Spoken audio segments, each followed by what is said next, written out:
Good evening and welcome to KSC TV News. I'm Rachel Thurston. And I'm Alyssa Wisniewski. Thanks for turning in this evening. A hiker is recovering after being injured on Mount Monadnock on Monday night.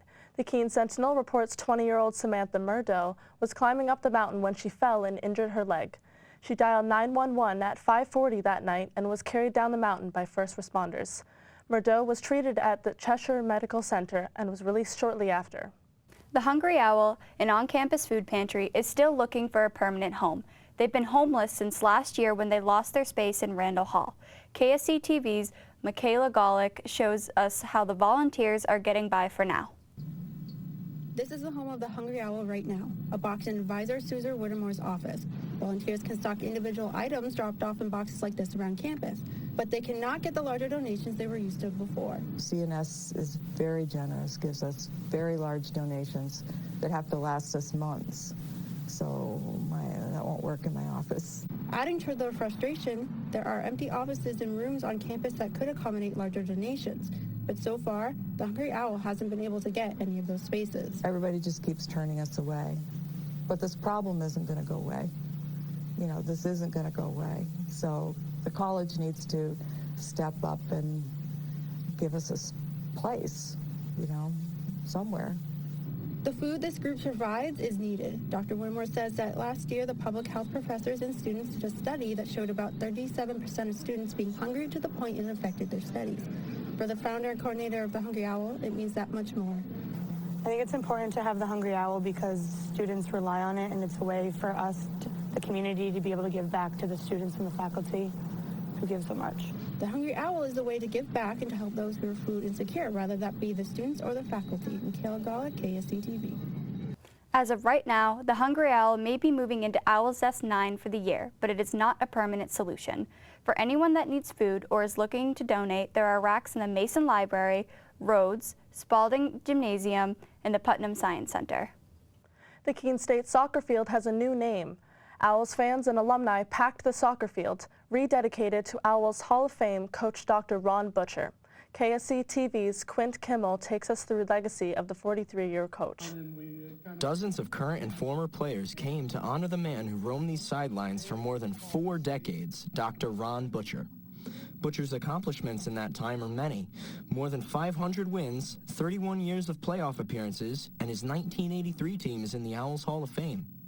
Even with so many accomplishments, Butcher remained a humble and helpful presence on campus.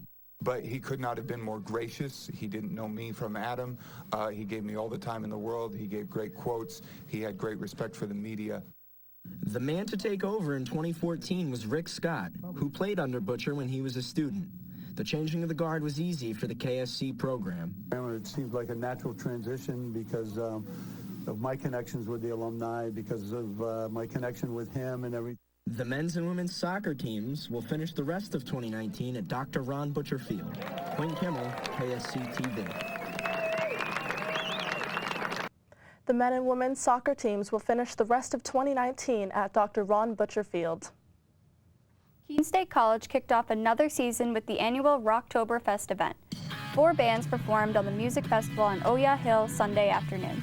This year featured a variety of groups including Jailbait, Afterimage, Patrons, and Therium. Free food, drinks, and t-shirts were provided by the Social Activities Council. Students also enjoyed activities from various clubs like Campus Ecology, the Sign Language Club, Habitat for Humanity, and Student Government. A lot of people say like, oh, Keene State only does rap and hip hop and all those types of genres, but we wanted to stray away and do something different that other people like. Rocktoberfest happens every year in October, so stop by next year to enjoy some rock and roll. Keene State's Phi Lambda Chi fraternity hosted the Phi Lam Lady pageant over the weekend. The pageant's purpose was to crown a new Phi Lam Lady and to raise money for the New Hampshire Special Olympics. Treasurer of Phi Lambda Chi, Alex Castro, says they raised money for the particular cause.